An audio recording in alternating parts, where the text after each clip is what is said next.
Our own David Nazar joins us with more on that, David, because I'm sure no one has one magic bullet, if you will, for this. No magic bullet, except that we probably do run our water a little bit too much during the day. I mean, obviously, many folks keep their water running, whether it's using the sprinklers constantly to keep the lawn green, because remember, brown is now the new green, or just scrubbing every spot off the dishes at the kitchen sink. Well, that's got to change because you guys, all of us, we've been put on water watch. Governor Brown and the State Water Board wants us to use about 25% less water than we normally do. Now, it's all part of the new conservation plan for Californians, as we're being asked to do our part during one of the state's worst droughts. However, one local water official says the governor is taking this way too far.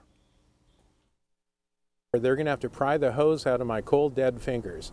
I have a yard where I've invested money in the landscaping. I've got a dog that likes to run in the yard. I have family that likes to come over and visit.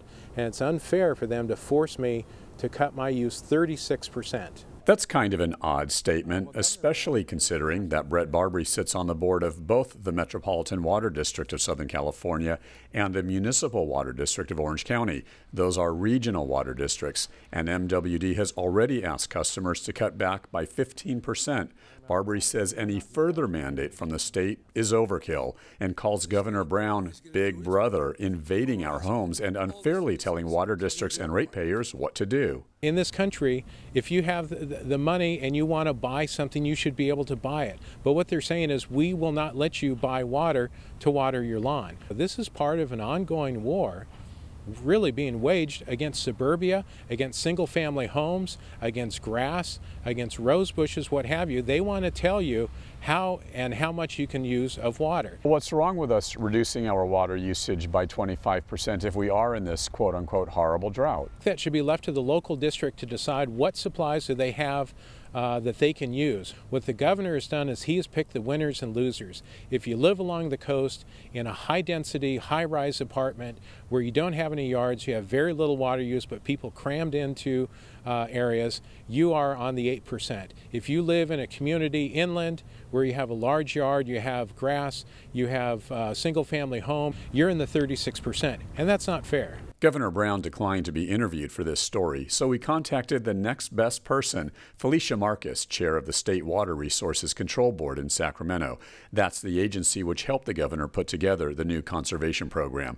We spoke with Marcus over the phone. Brett Barbary is saying that your office is being unfair and selective with the various water districts. He obviously doesn't understand what we did. It's just a prudent move to do this now, where the impact is not nearly so dramatic as, say, having to do a 50% reduction. Yet asking Southern Californians to reduce their water usage by 25%, I mean, that's very ambitious to say the least.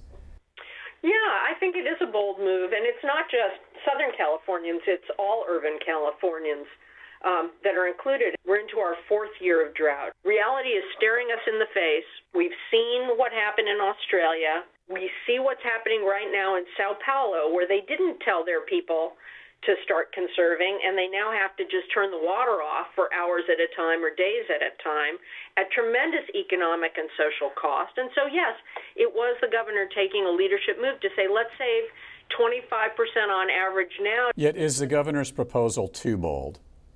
No, I don't think so. I think the governor's proposal is bold, but it's doable. And it's done fairly. The allocations for targets, it's not 25% across the board, because some communities, some in Southern California, some in Northern California, have been conserving for 20 years. And it's based on what's the average residential gallons per capita per day of that community. Barbary claims the state is being disingenuous and is ultimately creating a police state. You can, narc on your neighbor. Oh, my neighbor's watering too much, so I'm going to turn them into the city. And so you're going to start having neighbor upon neighbor turning in each other. That's not a kind of society we want to live in. I might just narc on Rick Reef.